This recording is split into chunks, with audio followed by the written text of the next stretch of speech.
Okay, Fortnite OG has came back out. Now, last year's Fortnite OG was pretty good. We had some of the good stuff that I enjoyed back in the game, but a lot of new stuff as well, which is fine.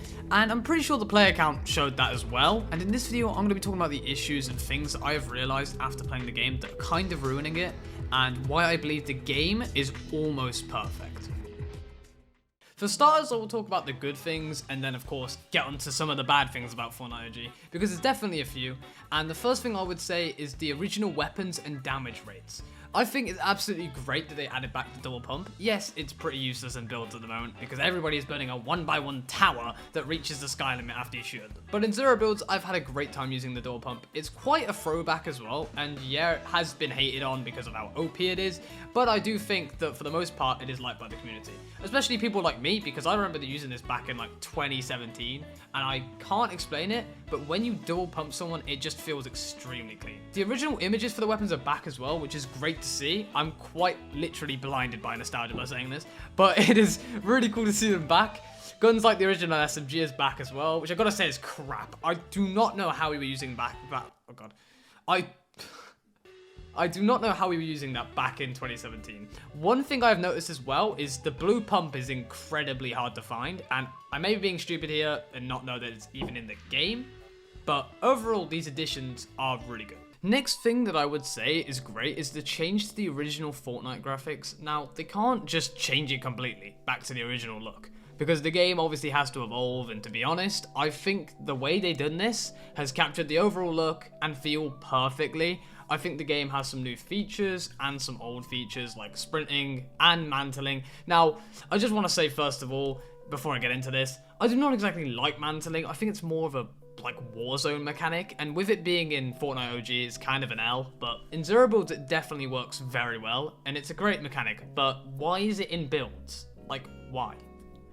Now, going on to the map, I think I'm right saying this, but they added the factory buildings and also Moisty Mire, which is pretty cool to see. Yeah, Moisty's loot is pretty crap when compared to the other places on the map, but it was one of the original locations and was pretty cool. Just overall, a lot more favorite... Fucking brain cell. Okay, well, we'll cut that out. Which was pretty good because you could go to the prison area after and loot there after you just looted Moisty. Just overall, a lot more fan favorite locations.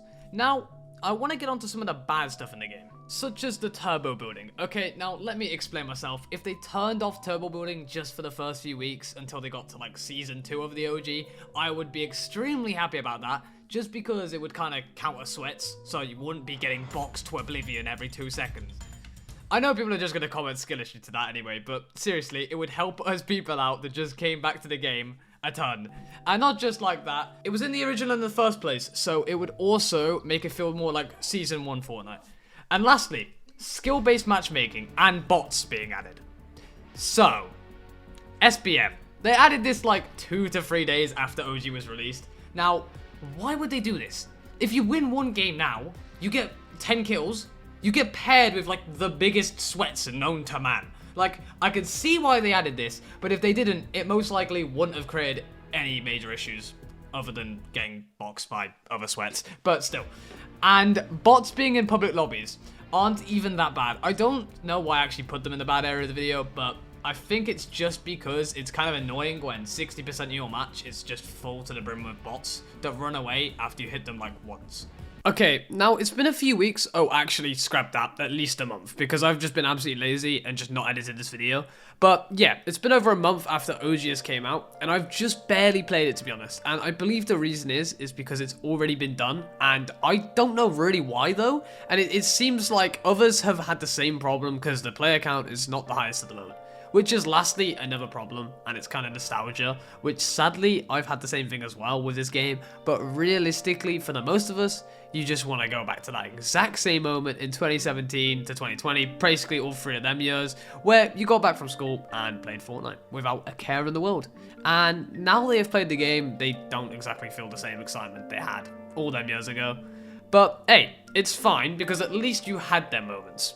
But Fortnite OG overall is good. Everything about it is pretty much perfect to the original for the most part. And I would like to just say thank you guys for watching the video. You are single-handedly helping me reach partner on YouTube fully. Now, yeah, I appreciate that a lot. Now, go watch another one of my videos, and I will see you guys in a bit.